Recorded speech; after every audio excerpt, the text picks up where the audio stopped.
Isang magandang hapon mga kakwentuhan. Ngayon po ay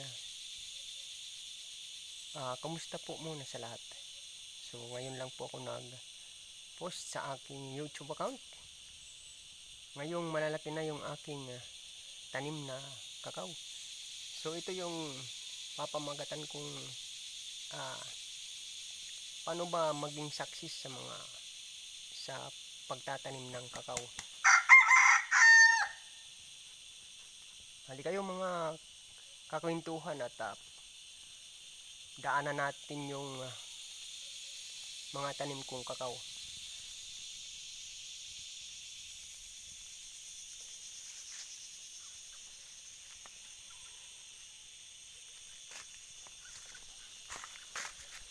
Mga ilang years na rin mga kaibigan, mga kakwentuhan, nang nagpost ako yata sa aking dito sa YouTube nitong aking pagtatabas ng kakao. So maliliit pa yan noon. Well, para sa aking topic ngayon, how to become success, how to make success to plant kakao para maging matagumpay sa pagtatanim, mga kaibigan, mga kakwentuhan. Kailangan po yung panahon natin sa pagtatanim. Lagi tayo andyan sa ating mga tanim na kakao.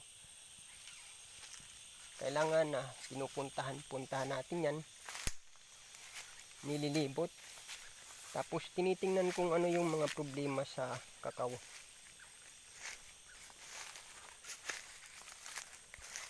Kung gusto nyo maging mababa lang yung kakao nyo, kung mayroon kayong mapapansin mga ganyan, tapos o di kaya dito tulad nyan, pinutol ko yan para hindi siya tumaas. So tinatanggal po yan mga kaibigan, mga kakwentuhan, no? Yan po ang ginagawa ng inyong palakwintong magsasaka. Yan.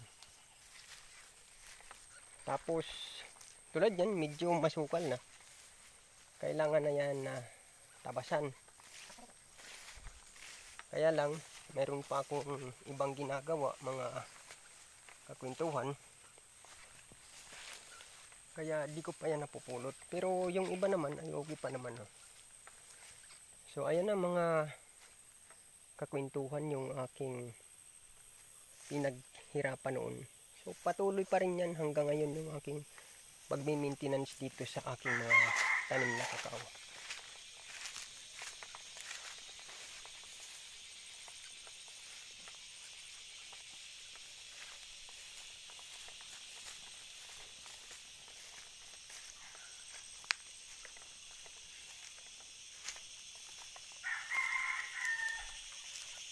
Medyo medyo malawak-lawak naman na to. Kaya lang na bago pa lang namumunga, kaya medyo kakaunti pa yung aking harvest. So habang lumilipas yung taon ay padami naman ng padami yung aking harvest. Tansya ko nito mga kakwentuhan ay yung mga namumunga talaga ay nasa 5 years. Pero kapag maganda yung lupa mga kakwentuhan, maaari po kayong makapag-harvest na sa 3 years pa lang yung inyong kakao. Tapos alaga nyo pa, kaya mas mabilis kayong makapag-harvest yan. Naghahanap ako ng panggulay na talbos ng tawag dito sa amin ay palawan. Tulad yan,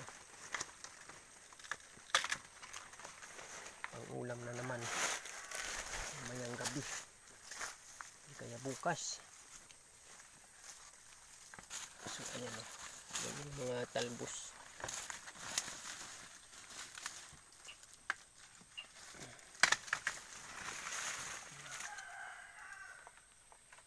Masarap nitong mga kakwentuhan yung ano. Mayroon kang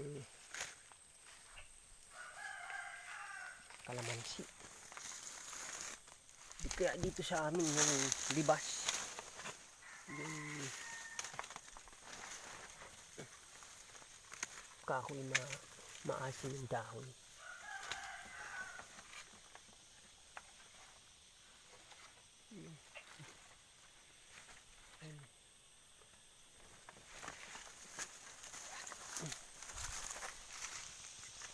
So yan lang muna mga kakwentuhan yung ating update sa aking kakao. At hanggang sa muli. At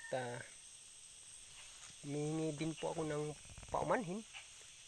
At ang tagal din naman ng panahon na hindi ako nakapag bigay ng kaalaman, ano? So yan po, hanggang sa muli po muli.